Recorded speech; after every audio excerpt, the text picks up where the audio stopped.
मुझे याद है, आपसे मैं पहले भी एक बार मिल चुकी हूँ। वहाँ पर आलिम को आगे बढ़ते हुए देख और ग्रीट करते हुए देख प्राची ने एक हल्की सी मुस्कान के साथ में कहा, क्योंकि एक बार प्राची पहले भी किंगचोंग साम्राज्य के अंदर जा चुकी है, वहाँ पर एक लेक्चर देने के लिए। तो उसी लेक्चर के अंदर वहाँ पर उससे उसकी मुलाकात हुई थी। हालांकि अगले ही पल वहाँ पर प्राची अपनी आंखें सिकोड़ लेती है और उसके साथ में उससे कहती है, आखिरकार तुम्हें यहाँ पर क्या हो गया और तुम यहाँ पर क्या कर रहे हो और तुम्हें इतनी सारी चोटें कैसे लगी थी और तुम्हारी कमर के पीछे ये चोट कैसे है। प्राची अभी 8 स्टार मास्टर टीचर बन चुकी थी। इसकी वजह से जो उसकी मूल्यांकन करने की जो क्षमता थी ना, वो वास्तव में एक अच्छे स्तर पर पहुंच चुकी थी। इसी वजह से केवल एक ही नजर के अंदर वह पूरे आलिम को स्कैन कर कर बैठ चुकी थी। वहीं उसकी बात सुनने के बाद में आलिम वहीं पर ही नहीं रुकता, वह अब बोलना जारी रखता है और उससे कहता है, हाँ सीनियर प्राची, बात कुछ ऐसी है कि मैं जब यहाँ पर पहुंचा तो मुझे ये सब पता चला कि यहाँ पर सुल्तान मारा गया है, जिसकी वजह से मैंने उन सभी हथियारों को यहाँ पर पकड़ लिया था जिन्होंने यहाँ पर उस साजिश के अंदर उनका साथ दिया था। हालांकि यहाँ पर जब मैं इनको यहाँ पर फांसी की सजा देने के लिए जा रहा था, क्योंकि हमारे मास्टर टीचर मंडप के अंदर अगर हम लोग ऐसे ही किसी को भी छोड़ देते हैं और उनको कोई चेतावनी नहीं देते हैं तो उसके बाद में कोई भी ऐसे ही मुंह उठाकर किसी भी बड़े या सम्राट को मारकर आ जाएगा। इसी वजह से मैंने इन सभी को यहाँ पर फांसी की सजा दे दी। हालांकि यहाँ पर यह विपिन बीच में आ जाता है और मेरे को यहाँ पर बीच में ही रोकने लगता है। इसलिए सीनियर प्राची अब आप ही हैं जो यहाँ पर इन सभी चीजों को संभाल सकती हैं। वहीं दूसरी तरफ आलिम की बात सुनने के बाद में प्राची ने अपनी आंखें सिकोड़ ली। तुम आखिरकार क्या कहना चाहते हो? क्या वाकई में विपिन ने यहाँ पर उन सभी अपराधियों को बचाने के लिए इस मंच के ऊपर आने की हिम्मत की? इसके बाद में प्राची जल्दी से विपिन की तरफ पलटती है और उससे कहती है, अच्छा तो क्या आप है विपिन? और क्या अभी ये आलिम यहाँ पर जो कह रहा है वह क्या सच है? हाँ यह सच है। प्राची की बात सुनने के बाद में विपिन ने अपना सिर हिला दिया। मैं उन लोगों को मुक्त करने के लिए आगे बढ़ा था और इसके अलावा मैंने आलिम के ऊपर अपनी कलाकृतियों के साथ में भी अटैक करवाया था। वह मेरी गोल्डन ओरिजिन कढ़ाई है जो मेरी एक संत मध्यवर्तीय कलाकृति भी है। विपिन अपनी मुट्ठी पकड़ता है और वहाँ पर नीचे झुकते हुए अपने सामने खड़ी हुई सीनियर से कहता है, विपिन यहाँ पर ये बिल्कुल भी इनकार नहीं कर सकता था कि उसने यहाँ पर ऐसा कुछ किया नहीं था, क्योंकि पहले ही यहाँ पर बहुत सारी भीड़ थी और यहाँ पर बहुत से इसके लिए सबूत भी होंगे ही, क्योंकि यही मामला था। इसी वजह से उसने खुलकर ये स्वीकार कर लिया था। अच्छा तो ऐसी बात है, लेकिन विपिन आपने ऐसा क्यों किया था? क्योंकि आपको पता है ना, मुख्यालय के अंदर से आलिम को यहाँ पर भेजा गया था और मुख्यालय की जो इच्छा होती है उसी के हिसाब से हमें चलना होता है। फिर भी आपने यहाँ पर उसकी सारी इच्छाओं को और सारी फैसलों को अवहेलना की है और इन सभी गुनहगारों को यहाँ पर क्यों बचाया है? और इसके बारे में आपको तो पता ही होगा कि ये कितना बड़ा अपराध है। प्राची ने बड़े ही गंभीर होते हुए विपिन से कहा। प्राची विपिन के बारे में जानती थी, क्योंकि जो पवेलियन होता है उसका टूटने का मामला इस मास्टर टीचर कॉन्टिनेंट के अंदर बहुत ही ज्यादा बड़ा माना जाता है। जैसे कि कोई पॉलिटिशियन हो गया, उसका बर्थडे पार्टी आ गई तो वैसे ही वह केक से काट कर अपने मजे करते हैं। और प्राची ये भी जानती थी कि वास्तव में अब इसके साथ में विपिन अगर मरता नहीं है और भविष्य के अंदर और आगे बढ़ता है तो वह एक अलग ही ऊंचाई को हासिल कर लेगा। फिर तो प्राची भी वहाँ पर नहीं पहुँच पाएगी। और यहीं पर ही अब वह ये समझ नहीं पा रही थी कि आखिरकार अचानक से यहाँ पर इस तरह से कैसे वह प्रिटेंड कर सकता था। उसने कैसे बिना बुद्धि लगाए इस तरह का निर्णय लिया था? क्या ये वास्तव में अपने भविष्य को इस तरह से खतरे के अंदर डालने के लिए तैयार था? प्राची, मैं आपको एक बार सब कुछ बता देना चाहता हूँ। वास्तव में जो आलिम ने यहाँ पर किया ना, वह बहुत ज्यादा गलत था और यहाँ पर मैं कैसे भी ऐसे फालतू में सभी को मरने नहीं दे सकता था, क्योंकि आलिम ने बिना किसी सबूत के यहाँ पर सभी को गुनहगार बता दिया था। ठीक है, मैं अब आपको बताता हूँ कि आखिरकार असली कहानी क्या है। बात कुछ ऐसी है, जो रेयांस था वाइस पवेलियन मास्टर, वह अलौकिक राक्षसों के साथ में मिला हुआ था। वह वैसे अलौकिक राक्षसों के साथ में मिला हुआ नहीं था, वह एक खुद राक्षस था जो किंगटियन वंश के सम्राट का एक क्लोन माना जा सकता था। इसके अलावा राजा भद्र, सम्राट, ये दोनों भी वहाँ पर उस रेयांस के साथ में मिली भगत कर रहे थे और वह इंसानों को यहाँ पर धोखा दे रहे थे। और यहाँ पर इस आलिम ने यहाँ पर बिल्कुल मूर्खतापूर्ण तरीके से यहाँ पर सभी चीजों को संभालने की हिम्मत की थी और अब मेरे पास में कोई और चारा था नहीं। इसी वजह से मैंने इस तरह से इस गलत चीज का उपयोग किया और यहाँ पर इन सभी को बचा लिया, वरना आज यहाँ पर एक छोटी सी गलती की वजह से यहाँ पर ये सभी निर्दोष मारे जाते।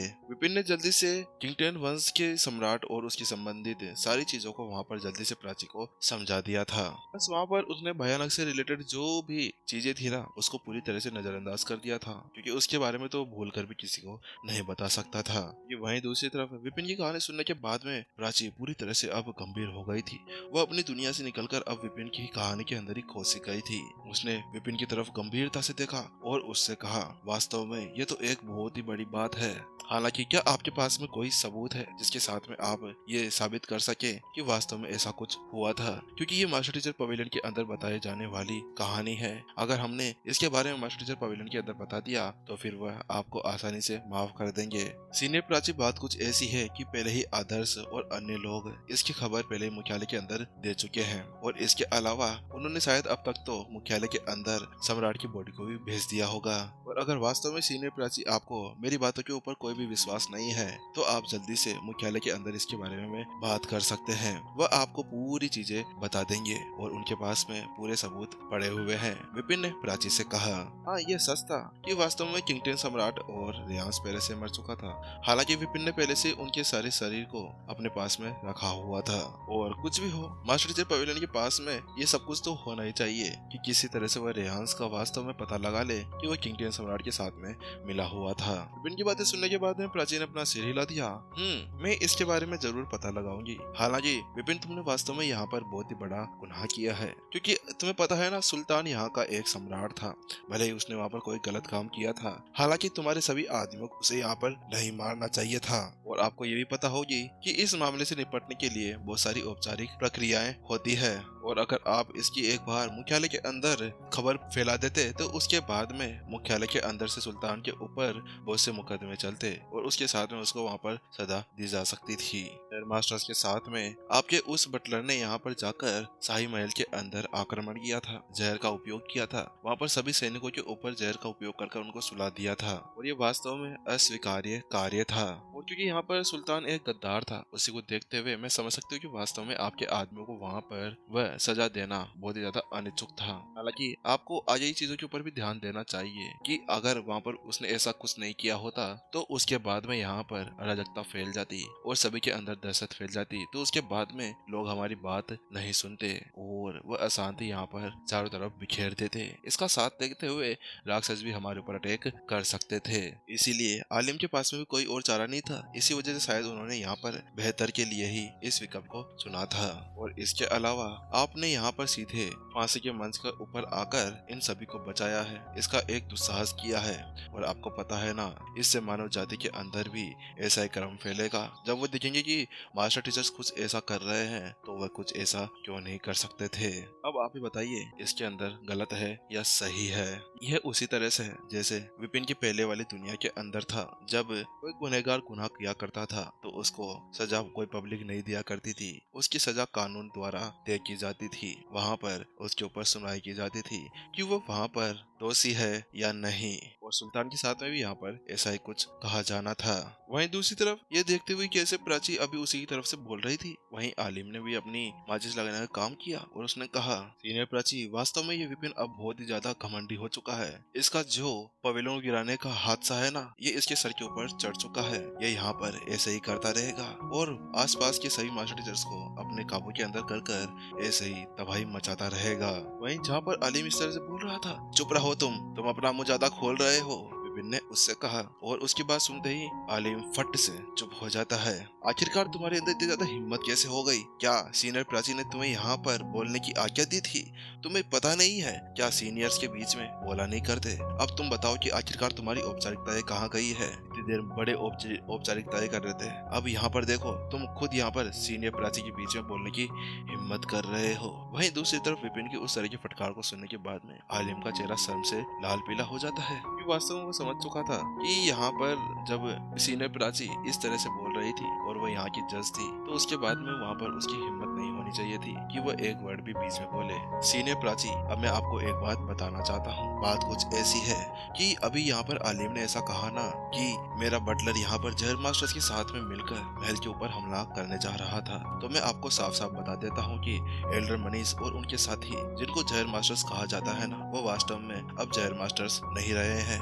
अब उनको लड़ाकू मास्टर्स बना दिया गया है। विपिन की बात सुनने के बाद में प्राची चौंक जाती है। क्या क्या कहा? लड़ाकू मास्टर्स? हाँ, वास्तव में लड़ाकू डाकू मास्टर्स और यही सच है।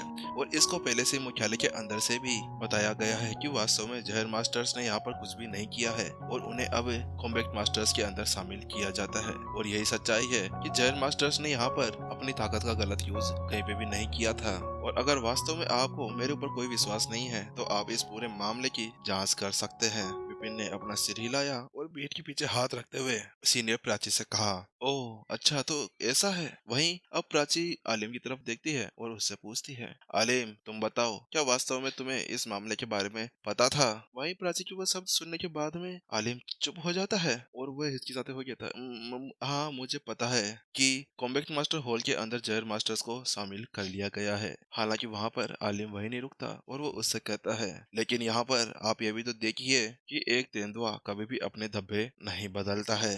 कहने का मतलब ये है कि वास्तव में अभी जितने भी जहर मास्टर्स हैं ना, इन्होंने अभी तक भी जहर करना नहीं सोचा है, नहीं छोड़ा है। यह गुप्त रूप से अपने जहर का उपयोग करते हैं और कॉम्बैक्ट मास्टर हॉल के अंदर जाने के बाद में भी ये अभी भी जहर को बनाते हैं। क्या कहा? एक तेंदुआ अपने धब्बे कभी नहीं बदलता है। उसकी बात सुनने के बाद में विपिन एक क्रूर सी आवाज के साथ में उससे कहता है, उसके चेहरे के ऊपर एक शैतानी स्माइल थी। वास्तव में तुम्हें किसने मास्टर टीचर बना दिया है?